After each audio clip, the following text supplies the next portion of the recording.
Good morning, everyone. Meteorologist Matt Holiner filling in for meteorologist Kirsten Lang. We do expect storms in Tulsa and northeast Oklahoma, but it's going to take a while for them to get here. So let's show you the latest timing. We're starting at 8 a.m. this morning and nothing going on other than some fog in spots. Do have to mention it, some will encounter some fog for the morning commute. Not everywhere this morning, but some fog is around. That said, it's going to be gone by 10 a.m. this morning, and we are staying dry during the day. We're jumping ahead now to 4 o'clock this afternoon. It's about 4 o'clock. We'll be hitting our high temperatures, upper 80s, low 90s, right where we should be for the middle of June. There's going to be very little wind today, no more than 5 miles per hour.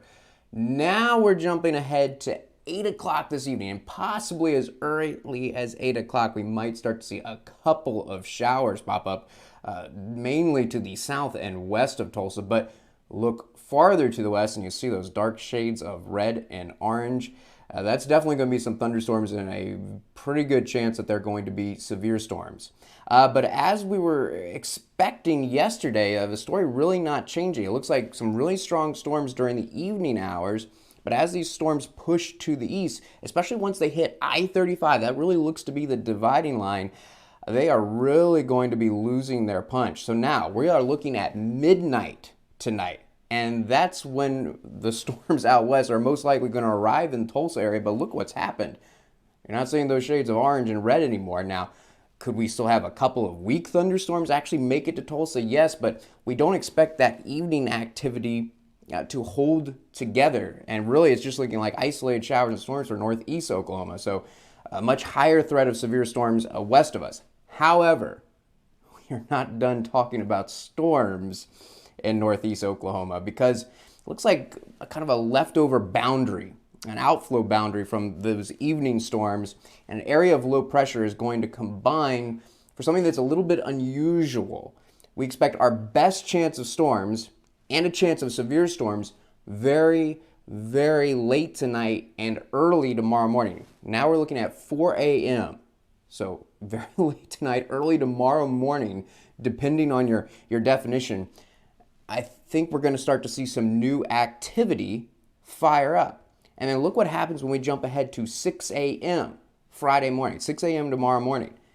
Now, finally, a good chance of showers and storms in northeast Oklahoma. And we may very well, unfortunately, see the activity peak about 7, 8 a.m. tomorrow morning. For the morning commute, it is looking like there is going to be heavy rain and lightning around, and it is possible that we could have a couple of severe storms as well. Now, after 8 a.m., it looks like the activity is going to be dying down again, and it'll be pushing off to the east. So by 11 a.m. tomorrow morning, looks like the severe threat going away. So yes, we're talking about a window of around 4 a.m. to 11 a.m. So very late tonight and through the early morning hours tomorrow. Usually that's not when we're talking about a chance of severe storms, but this time we are. Now, to finish talking about Friday, again, things really quieting down around 11 a.m. However, it does look like there's going to be some redevelopment Friday afternoon. Now, I will say, latest models are saying that the best chance of storms for Friday afternoon and into the evening is going to be east of Tulsa. We may start to see new activity fire up around 3 o'clock. Talking about temperatures for tomorrow, probably going to be a little bit cooler because of the clouds in the morning, the rain in the morning. That's going to hold temperatures down. We're just not going to be able to warm up as much. It's more likely topping out mid to upper 80s, a few degrees cooler. And once again, not much wind, maybe a little bit more in a day, but no more than 10 miles per hour. And let's look at Friday evening, 7 o'clock.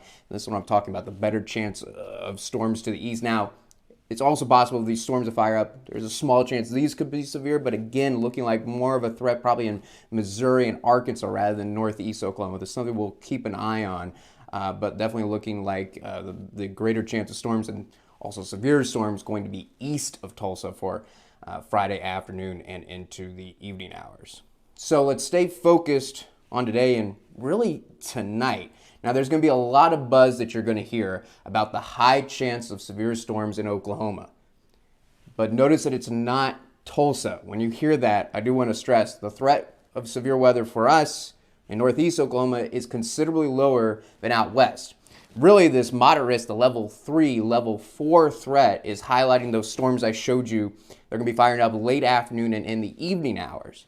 But once they hit I-35, it really looks like they're going to be losing their punch. So I'm going to leave in the chance that maybe west of Tulsa we could still have severe storms, before midnight tonight, but I don't think they're going to make it here. It really looks like they're just going to be some leftover isolated showers and storms around midnight.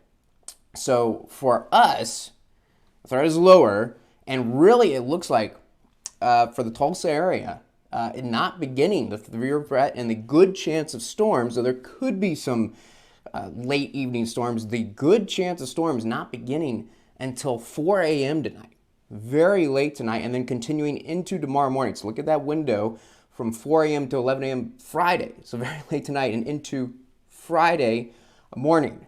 Now notice we are in the level 2 threat, the slight risk, so not nearly as high as out west. And what the slight risk means is it's more of the storms that pop up are going to be the regular thunderstorms, but we're probably going to see a couple of overachieving storms, so isolated severe storms. So heavy rain and lightning, including the Friday morning commute, that's a good bet. But what we're going to have to watch out for is in a couple of storms, possibly seeing wind gusts up to 60 miles per hour, quarter-size hail. Certainly hope not. Would not want to see that for the Friday morning. You've got to mention it as a possibility. And also because it looks like the storms might be hanging out for a while, we could see a few spots pick up 2 inches of rain. That's not going to be widespread. But during this period, there could be a few spots that get 2 inches of rain if that occurs in a low-lying or poorly drained location. Could see a few flooded roads. Unfortunately, the chances low that is a possibility for the Friday morning commute. And then finally, the chance is really low for an EF0 or EF1 tornado, but it's not quite zero. And again, that is very late tonight through the morning hours tomorrow.